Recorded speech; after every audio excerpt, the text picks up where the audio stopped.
Now, I don't know about y'all, but I do try to indulge in some good media, some good old media in my free time. Now, I'm not like watching like reality TV shows because I don't give a fuck about that.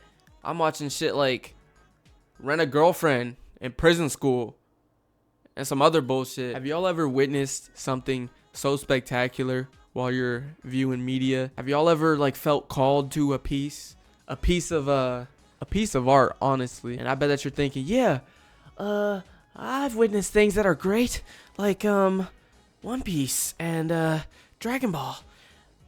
No, you're wrong. They can't even hold a candle. I don't even want you to answer that question if you haven't seen Xavier Renegade Angel. Xavier Renegade Angel is the greatest thing that I've ever laid my eyes on. Ever. Now, this show is too damn all over the place. It's not even the fact that it's too long. It's just too all over the place for me to even like summarize the whole show into like one thing. What I'm trying to say is that this show is peak. This show is peak fiction. If you try to look at it from like a deep taking a deep introspective dive into Xavier Renegade Angel, then you'll really start to appreciate like the jokes and the writing of these episodes. There's a lot of random shit going on like a lot of the time, but if you like pause, most of the time the things that Xavier's are saying are like jokes in themselves. The extraordinarily fast pacing of all of these episodes makes it really easy to miss shit. But that's why it's so fun to rewatch these episodes. I genuinely don't think I could get tired of watching these episodes because every single time that I rewatch it, I'm listening in and I find something new. This show is actually a work of art. So rather than giving you like an example or like anything smart, I'm just going to give you a plot synopsis of episode 1. Episode 1 of Xavier Renegade Angel. What doth life? Starts out as every single other episode where he's wandering in the forest, pondering philosophical things. This nigga is just like me. Then after like a few seconds, this nigga starts playing his accordion or whatever that thing is. And then he runs into somebody and the dude fucking breaks his accordion, bro. It's messed up. He ran into him and his shit broke. But that's not the point. After them talking and shit, the dude's mean to him. For real. Xavier gets his ass beat. And then he's sitting there at this computer. The computer is like an AI. The computer asks him to put in a question prompt. And then he puts in, what doth life? And that means, what's the meaning of life? And the computer don't fucking know the meaning of life. Like, this is like 2003 or something, man. These AIs aren't advanced. I know a lot about AI. So the computer starts processing, and then that shit just breaks down. And then Xavier runs into this one lady who's just walking down the street minding her business, and then he starts lore dropping on her.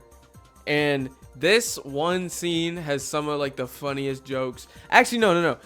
My personal favorite jokes of the entire show, bro. You got Chomsky Honk, and actually my favorite fucking joke like ever told ever is where he's like, watch out, and he's like, watch out, and then he saves her from the car that was coming, but the car wasn't even close. That shit was hilarious. Hey, y'all, I was cackling in study hall when I was watching it. And then the dudes from earlier drive up in their truck, which was the truck that was about to hit the lady, and the lady asked what they were doing, and they said that they were going to drive and dump all these computers into the landfill. And then after that they drive off, but before that Xavier gets called a Chomsky honk, which I also thought was funny. And after that, Xavier starts yapping about his backstory, but don't get fooled. I'm not going to talk about his backstories and shit because they don't make sense, but don't get fooled. Nothing that Xavier says is bullshit. Everything that he says makes sense, contrary to what I just said. Then after that, we get a scene of the hillbillies throwing the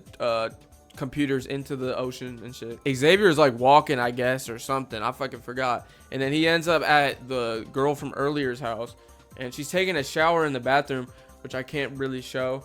But what's important here is that she turns into like this like computer program model or whatever, even though that this whole show is computer program, but whatever. She looks like a character from Super Mario. Wait, she turns up looking like a character from Superman 64, and that's like bad because that game sucks. But actually Xavier was just viewing himself watching her take a shower through the computer, so that makes sense. And then Xavier comes up with the outstanding, smart, intelligent conclusion that the computer virus is in the water.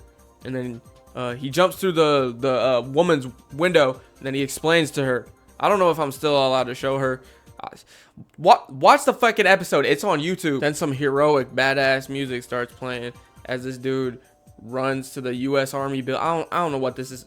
The fucking the post office. He runs to the post office, and then he asks the government dude for AIDS. So he gets his AIDS, and then he jumps out the window, and then he rushes to the lake. As he was running there, he runs into the goons from earlier who beat him up, and the one guy just drinks the AIDS potion, and then we get a really touching scene of his death.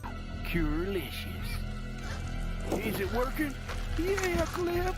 It's working. Just go towards the light. I'm scared. Is that you, Grandmama? Oh, come here. Oh, Clipple.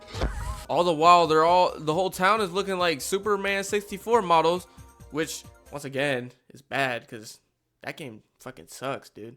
Then Xavier runs into this random house, but it's not a random house because it's the one girl from earlier. Oh my gosh. And then he looks in the mirror, cranks a little smile with a little glimmer, and then he runs up to the computer in her house. And then he asks the computer a question. He's like, why are you doing this? And then the computer, I don't know, the computer starts talking about some bullshit. I don't know, man.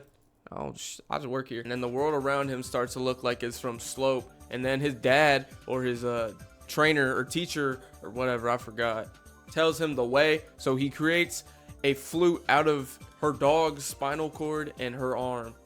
And then he saves the day by playing his soothing tunes. And then the episode ends with Xavier, and then the episode ends with Xavier back at the computer, and then he types something that I don't know what he typed, and then the world turns geometrical again, and then it becomes a ball, and then he eats the ball. So he just ate reality. Now, here's a real important question. Can Xavier beat Goku?